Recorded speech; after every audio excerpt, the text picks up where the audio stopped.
You're listening to the Everyday Astrology Podcast. I'm Hilary Scott, your astrologer, and I'm here to bring you the current planetary conditions. So, welcome to this very pivotal week. We are coming up to a new moon in Pisces on Wednesday.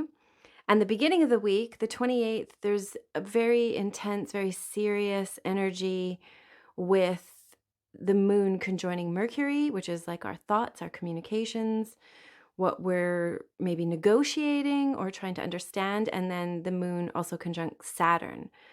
So also that means that Saturn and Mercury are conjunct. So there can be this very burdensome, heavy grief could be a thing.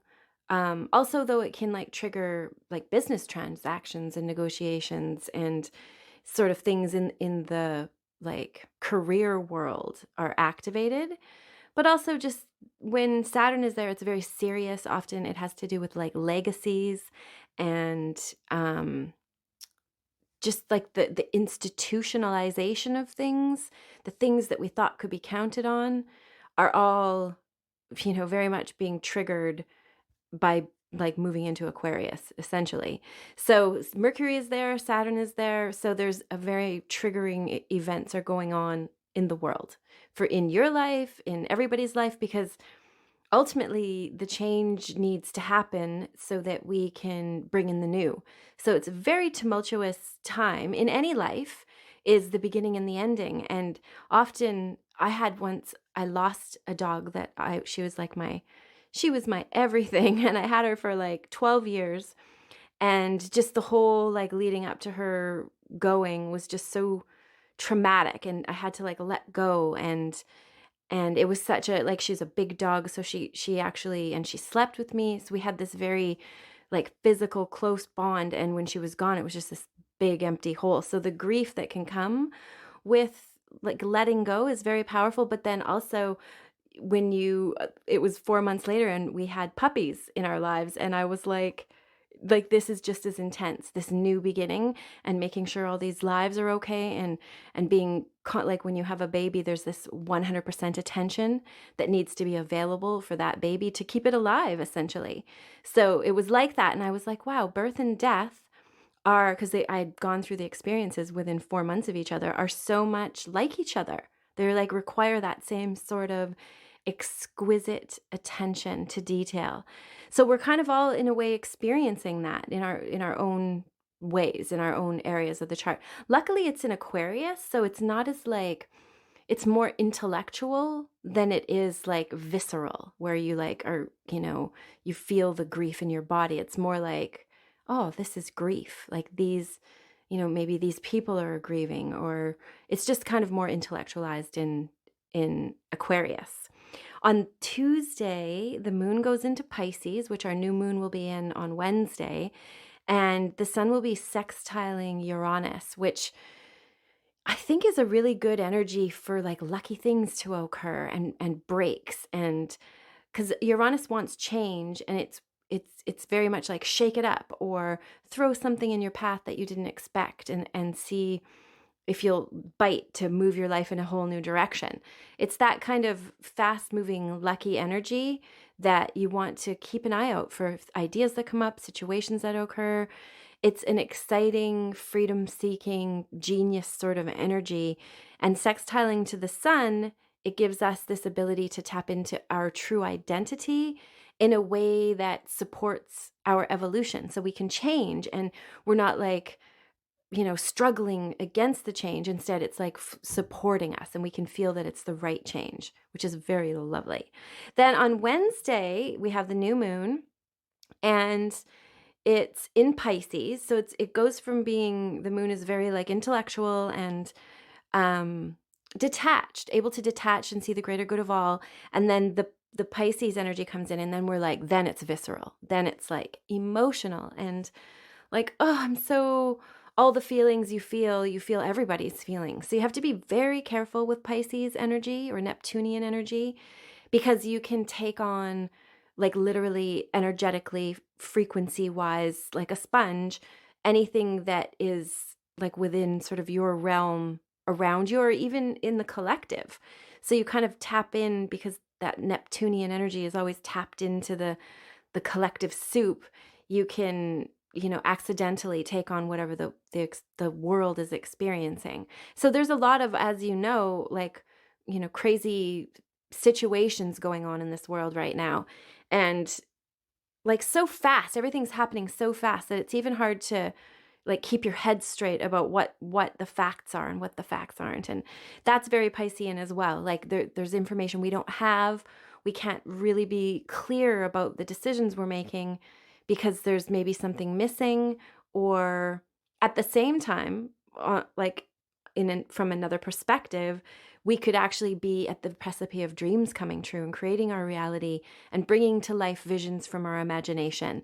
So it's such a like pivotal time to be very careful and very intentional and very maybe isolated and secluded in a way so that you can keep your energy unpolluted. Make sure that you've got your, bubble of light around you and your crystals, your trusty crystals or essential oils or whatever you can do to, set the space intentionally so that you're not at risk of being overtaken by this tsunami of collective emotion that is going on, because that can be a real risk for Pisces energy.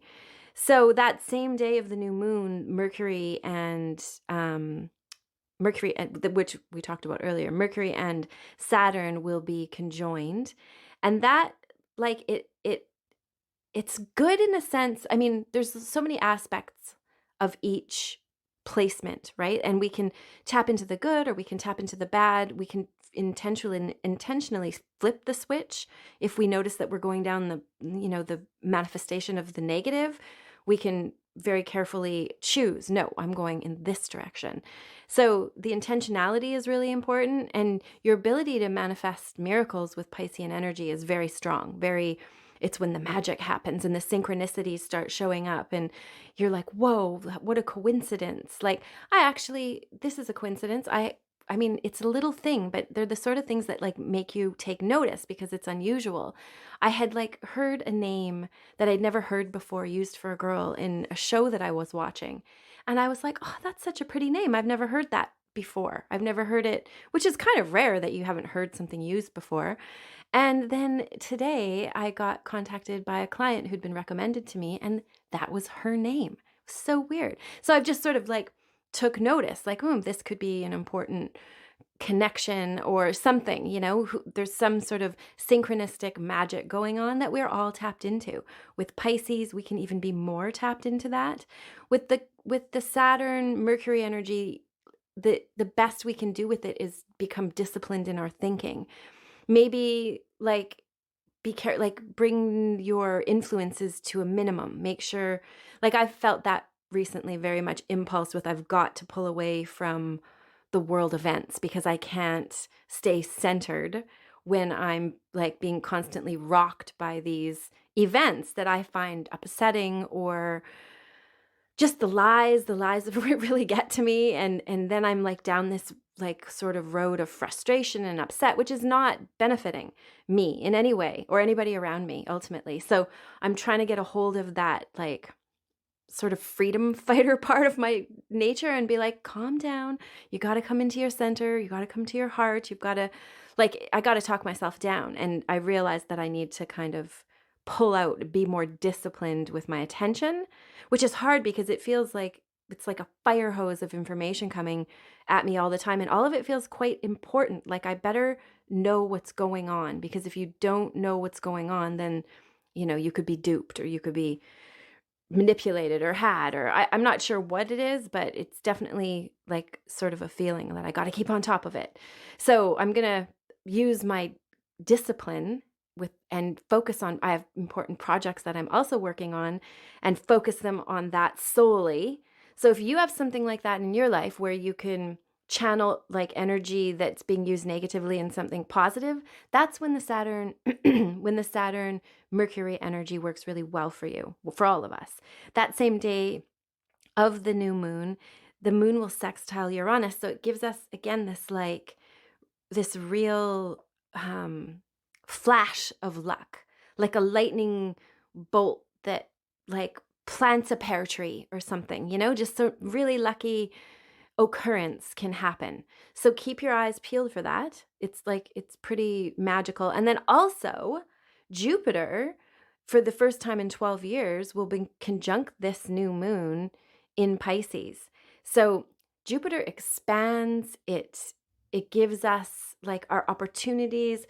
Jupiter being conjoined with this new moon, it really adds to the magic. Like it wants to bring luck, it wants to bring fortune, it wants to bring the truth and freedom and justice and all those things that are good for humanity as a whole. It doesn't want us repressed or slaves to any kind of system, or and maybe that's why all this is going on, so we can all unplug ourselves, ironically, from this system and create a new system that we're aware of needs creating. Whereas maybe we would have all still been asleep if it hadn't have gotten so intense and crazy and we were able to see sort of the man behind the curtain. Although my hubby keeps pointing out to me, not everybody sees what you're talking about. I'm like, yes, they must by now. They must. He's like, no, they don't. Because if they watch the news, then they believe that and what's going on there. So that's a hard thing in our world right now. Like, it's a really manipulative, tricky, hard to control thing that is going down. So, and that ties us into what's going down with Pluto at the last degrees of Capricorn. So when this whole fiasco began in March 2020, there was all kinds of fishy stuff that went on. Like in 2019 in October, they had Event 201, which was like a simulation of a pandemic. And they had all like the major players that were then inserted into important positions in the, that are kind of like the faces of this whole thing there, who have been schooled on this for a long time on how to do it, what to do. So that happened. And then in I think January, February of 2020, before it all went down, there was like some crazy number of CEOs that stepped down from their positions. Like I think it was in the 200s. I might be exaggerating, but a crazy number. Like, why would everybody step down from what was about like? And then you see in March 2020, then they launched this whole thing, and that. When that happened, the actual astrology is quite similar to that right now, but in later degrees of Capricorn. And when it all went down, there was like a stellium with Jupiter and Saturn and Mars all in Capricorn, but earlier degrees. I think it was around maybe 17. And now it's at the end degrees, at the 27th degree, I believe. And it's like almost like the last, like clincher, or at least it's going to be like a major, because the good side of Pluto is that it's always reaching for the depth and the truth and the transformation. And it is there when someone dies, and it is there when someone is born, there to deal with the sort of nitty gritty complications and the dark side, but also the taboos. Like, nobody realizes that a mom who shows up with her adorable newborn has just been like through the ringer and like, the most traumatic experience of her life, getting the baby out. But Pluto was there. It knows what's going down when a baby is getting out of a body. And even with death, the things that people witness when their loved ones are dying and on their deathbed, it's stuff that we don't talk about, but it's like part of the human experience and condition. So Pluto is like that. It helps us to transform and to step into our power and to be who we are in the world and to be brave and courageous and change. It's like the phoenix rising from the ashes. But it can also be like a dark, manipulative, abusive, like Harvey Weinstein type, like a controller, someone who wants power over others, a manipulator. Like, the press or the government. That could be very Plutonian with the lies that are told specifically to invoke certain reactions from us. It's all very, and very like, fearful and like masochistic ultimately. Like it can be very dark, very dark. It can show up in the most dark of circumstances. So, and I'm always trying to like, I know this and it's so irritating. Like when I'm speaking of astrology or when I'm reading someone's chart, I understand the import of the information I'm communicating, and I never want to implant by accident or be mistaken and say something that could hinder or like plant a seed of negativity in someone's life. ever. I would never want to be the only positivity. But it's a very tricky road to walk because, like, sometimes it isn't positive. It's like, and I can't, like, even with the whole trucker convoy, I'm like, oh, I was so hopeful that this was going to matter. And then our prime minister turns around and invokes the Emergency Act and literally went and brutalized peaceful protesters. People got trampled by horses. There was batons, there was pepper spray, there was some of the press, the alternative press getting attacked. Like, it was brutal and shocking. And then they were able to seize bank accounts without any sort of warrant.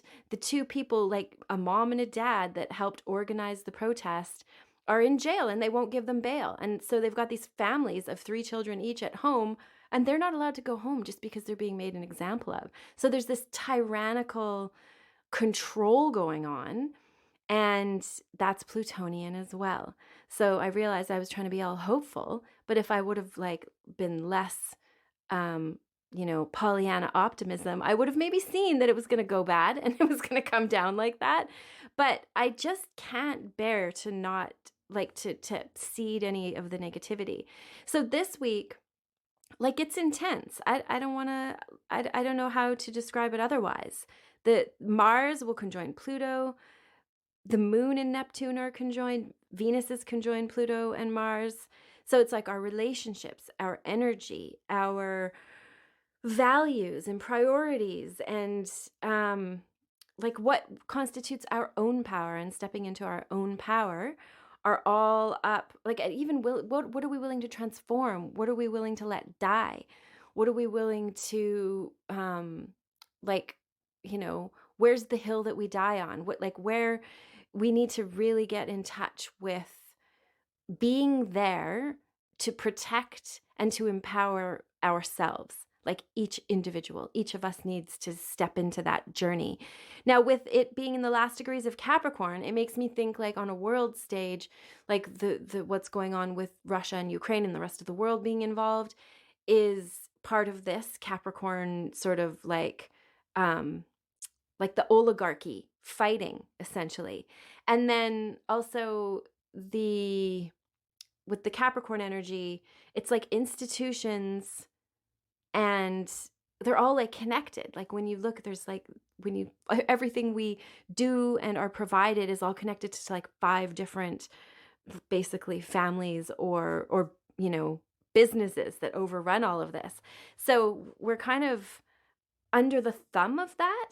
And maybe as everything switches from the last degrees all plumped up together, where maybe we'll feel the crunch even more, but once it all shifts into Aquarius, the we the people energy will rise in a much bigger and more impressive way, where we can take back some of our power, take back our power, but just our power to be free, and the pursuit of love, liberty, and happiness, and all of that. There's now a convoy heading across the US. I think actually it starts on the 3rd. I think I heard that. And that's a perfect day, a more hopeful day for us to kind of go against, the man or whatever, the boot on the neck for eternity. So it is a big time. We're all going through pivotal moments, and it's empowering us to be who we are on some level, whoever that is. I read this quote, and I should have wrote down who it was from, but it was, "A privilege of a lifetime is to become who we truly are," which is so true. And we're so thwarted from that in so many ways as we make our way in this insane world, trying to act like we understand what's going on or be a part of an insane world, which doesn't make us sane. It makes us, probably insane trying to deal with it. So just remember, being who you came to be is going to be what brings you everything that is good in life. So keep that in mind. Big stuff going down this week. On the weekend, we do also have a big aspect. It's a good day. It's there's so much going on this week. Oh my goodness. The weekend, the 5th, we have the Saturn-Jupiter conjunction. So that's in Pisces, and it gives us this hopeful, visionary, compassionate, benevolent, maybe spiritual, like it could represent like God coming down and being and helping us, like the spiritual divine energy coming in, like a period of grace coming over everything. Very fortunate and lucky. So if things get crazy as the week goes by, know that there's this really wonderful blessing energy that occurs on Saturday that will definitely help us. Like it'll help us see the good. Alternatively, although I just don't see it alternatively, I'm not going to. Whatever will be, but I'm not going to see it alternatively. I think it's a really good, like lucky, fortunate aspect, and that we can all, as long as we tune into what we want to create and get real comfortable with the knowing that we're creating that, get tuned into the world you want to see around you, the people in your life that you want to see, the kinds of relationships that you want to have. Get clear about all of that. The Capricorn energy will help you be very, very careful with your thinking. And then with the Jupiter conjunct Sun, it's like you can, maybe you've got a candle and the wind is blowing and you're trying real careful not to get the candle blown out through this week. But then all of a sudden, look, there's this beautiful lantern and you can put your candle in there and it lights this beautiful lantern, which is Jupiter and the Sun together. And now you can turn it up, you can turn it down. It's safe and it's enclosed in this safe, like beautiful, bright lantern. That's kind of what this week is like. So if you need to get something done, change where you're going, even shift directions quickly, because there's a lot of Uranus energy that's positive in this as well. Transformation is a happening, and it's probably pretty big, like sometimes off with your head and like make sure that you burn the bridges so the crazies don't follow you. But it could also just as well be like open your arms to something new and exciting and something you've never experienced before and are willing to take the risk on. So there's a lot. But I hope that you have a most pleasant week. Pleasant. That's like an understatement for what's going on. I wish you a most productive, joyful, lucrative, because lucrative stuff can happen when Pluto is in the house. A week where you can feel that your dreams really do deserve to come true and that you really can be exactly who you are. That's the kind of week this is. So thank you so much for listening. Many blessings.